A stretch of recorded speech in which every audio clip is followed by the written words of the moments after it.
दुनिया की 7 बड़ी अर्थव्यवस्था वाले देशों यानी G7 ने तालिबान से साफ शब्दों में कहा है कि वो 31 अगस्त के बाद भी अफगानिस्तान में फंसे लोगों को निकालने का काम जारी रखेंगे। तालिबान से बस इतना कहना है कि वो सुरक्षित रास्ता दे। समूह में America, Britain, Canada, France, Germany, Italy और जापान शामिल है। वहीं तालिबान ने अमेरिका को 31 अगस्त तक हर हाल में काबुल छोड़ने की चेतावनी दी है। तालिबान ने कहा कि 31 अगस्त तक अमेरिका को अफगानिस्तान छोड़ देना चाहिए।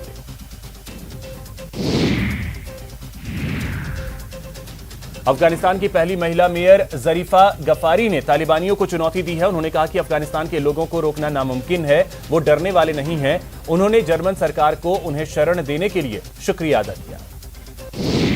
सीडीएस जनरल विपिन रावत ने कहा है कि अफगानिस्तान की परिस्थितियों को लेकर भारत तैयार है और अगर वहां की परिस्थितियों का भारत पर असर पड़ता है तो उसके लिए भी भारत तैयार है। उसका मुकाबला वैसे ही किया जाएगा जैसे आतंकवाद का किया जाता रहा है। नेशनल मोनेटाइजेशन प्रोग्राम को लेकर वित्त मंत्री निर्मला सीतारमण ने कांग्रेस के पूर्व अध्यक्ष राहुल गांधी पर तीखा हमला बोला है। उन्होंने कहा कि क्या मोनेटाइजेशन को समझते हैं। पश्चिम बंगाल की मुख्यमंत्री ममता बनर्जी ने राष्ट्रीय मौद्रीकरण पाइपलाइन नीति पर सवाल उठाए हैं। ममता ने सरकार को आड़े हाथों लेते हुए कहा कि यह बीजेपी की संपत्ति नहीं है, यह देश की संपत्ति है। वहीं कांग्रेस के पंजाब प्रभारी हरीश रावत ने कहा है कि 2022 का चुनाव कैप्टन अमरिंदर सिंह के नेतृत्व में लड़ा जाएगा। हरीश रावत ने कहा कि पंजाब में पार्टी के पास लोगों की कमी नहीं है और आगे चुनाव कैसे जीता जाए इसके लिए सब लोग सामूहिक तरीके से काम करेंगे। इससे पहले कैप्टन सरकार के 4 मंत्रियों ने आज देहरादून में पंजाब प्रभारी हरीश रावत से मुलाकात की। केंद्रीय मंत्री नारायण राणे को 2 सितंबर को नासिक में पुलिस के सामने पेश होने के लिए कहा गया है। सीएम उद्धव ठाकरे के खिलाफ अपशब्द कहने के मामले में नासिक पुलिस ने उन्हें यह नोटिस भेजा है। एक्टर मनोज वाजपेयी ने केआरके के खिलाफ मानहानि का केस किया है। मनोज ने केआरके द्वारा किए गए अपमानजनक ट्वीट के कारण इंदौर कोर्ट में याचिका दायर की। यूपी पुलिस ने मुनव्वर राणा के बेटे तबरेज राणा को गिरफ्तार कर लिया है। तबरेज पर आरोप है कि उसने अपने चाचा को फंसाने के लिए खुद पर गोली चलवाई थी। सीसीटीवी फुटेज में शूटर के साथ तबरेज राणा देखे गए थे। 6 जिलों में पंचायती राज चुनाव के पहले चरण का मतदान कल होगा, जिसकी सारी तैयारियां पूरी कर ली गई हैं। सुबह 7:30 बजे से शाम 5:30 बजे तक मतदान होगा। विराटनगर और जालसू पंचायत समिति के चुनाव स्थगित कर दिए गए हैं। हाईकोर्ट के निर्देश के बाद राज्य निर्वाचन आयोग ने आदेश जारी कर दिए हैं। दोनों पंचायत समितियों में कल मतदान होना था। कोटा सांसद और लोकसभा स्पीकर ओम बिरला 7 दिन के जम्मू कश्मीर और लद्दाख के दौरे पर जाएंगे। इस दौरान बिरला 27 अगस्त को लेह और 31 अगस्त को श्रीनगर में आयोजित पंचायती राज संस्थाओं के कार्यक्रम की अध्यक्षता करेंगे।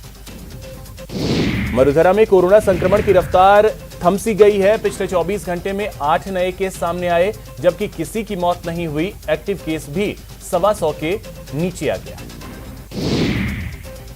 WHO की chief scientist doctor Soumya Swaminathan ने कहा है कि भारत में कोविड-19 अब एंडेमिक स्टेज में पहुंचता जा रहा है और इसके फैलने की दर पहले के मुकाबले काफी धीमी या कम हो चुकी है।